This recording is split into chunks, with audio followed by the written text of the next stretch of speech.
우리나라 대입 시장에서 정말 수십 년 동안 이어져 온 성공 공식이 있었죠? 근데 이게 지금 뿌리부터 흔들리고 있습니다. 무조건 인서울이라는 말이 이젠 옛말이 되고 완전히 새로운 성공의 길이 열리고 있거든요.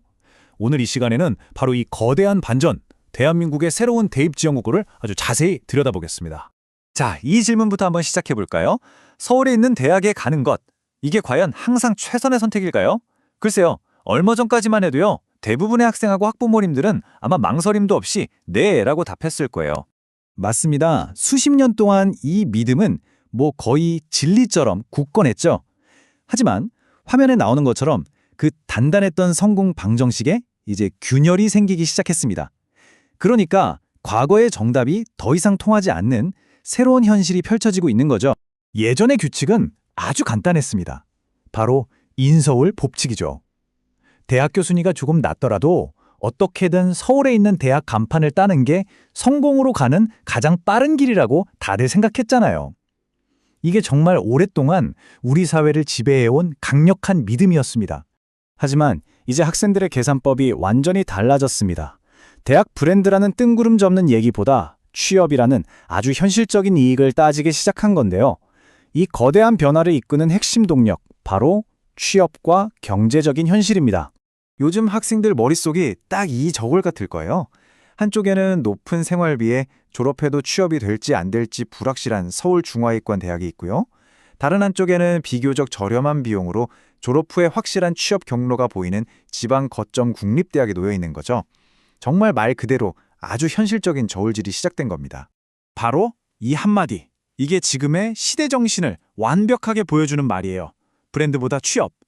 이제 대학 이름값만 보고 내 미래를 걸기보다는 졸업하고 나서 안정적인 일자리를 잡을 수 있느냐, 이게 훨씬 더 중요한 선택 기준이 된 거죠.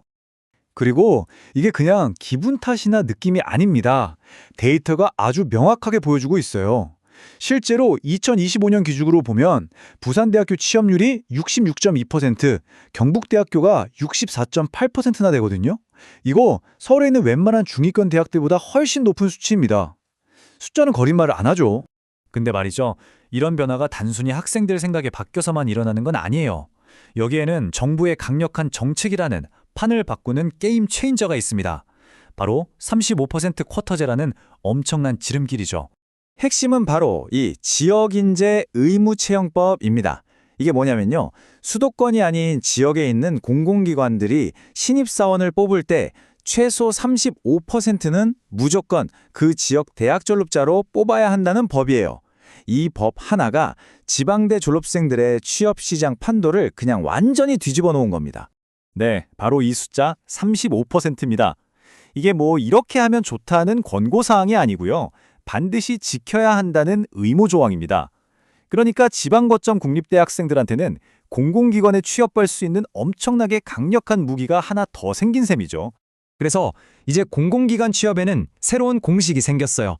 1단계, 지방 거점 대학을 졸업한다. 2단계, 그 지역에 있는 공공기관에 지원한다. 그러면 3단계에서 아주 강력한 35% 채용 우대를 받게 되는 거죠. 이건 과거에는 상상도 못했던 아주 명확하고 전략적인 새로운 커리어 경로가 만들어진 겁니다. 자, 그럼 이 모든 변화들이 실제 입시 결과에는 과연 어떻게 나타나고 있을까요? 이제 이 반전이 얼마나 거대한 흐름인지 구체적인 데이터를 보면서 한번 확인해 보겠습니다. 숫자는 거짓말을 하지 않으니까요. 이 타임라인 정말 흥미롭습니다. 이게 뭐냐면 대학들이 정원을 못 채워서 추가로 모집하는 인원을 보여주는 건데요. 2021년에는 무려 2만 6천 명이 넘었는데 이게 점점 줄어서 2026년에는 8,500여 명 수준으로 뚝 떨어졌어요. 텅텅 비어가던 대학 강의실이 다시 채워지고 있다는 아주 명백한 신호입니다.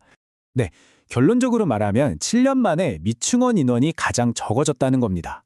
한때 지방대 소멸 위기까지 얘기가 나왔었는데 그 속에서 나타난 정말 의미 있는 반전이라고 할 수 있겠죠. 하지만 여기서 한 가지는 분명히 짚고 넘어가야 합니다. 이런 반전의 혜택이 모든 지방대한테 골고루 돌아가는 건 아니라는 사실이에요.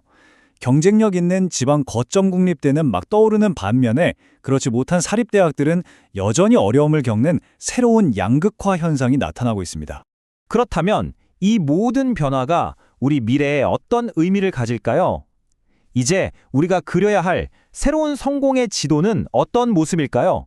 자, 핵심 내용들을 한번 정리해 보겠습니다. 이번 거대한 반전, 핵심만 요약하면 이렇습니다. 첫째, 학생들은 이제 브랜드보다 취업과 비용이라는 실리를 최우선으로 생각한다는 점. 둘째, 지방 거점 국립대학은 이제 어쩔 수 없이 가는 곳이 아니라 아주 똑똑한 전략적 선택지가 되었다는 점.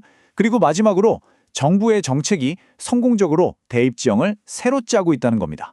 오늘 이야기를 마치면서 마지막으로 이 질문을 한번 던져보고 싶네요. 과연 이것이 우리가 알던 대학 간팔 시대의 종말을 의미하는 걸까요? 확실한 직업으로 연결되지 않는 대학 브랜드는 과연 미래에도 지금과 같은 가치를 가질 수 있을까요? 한국 사회의 새로운 성공 공식은 바로 지금 새로 쓰여지기 시작했습니다.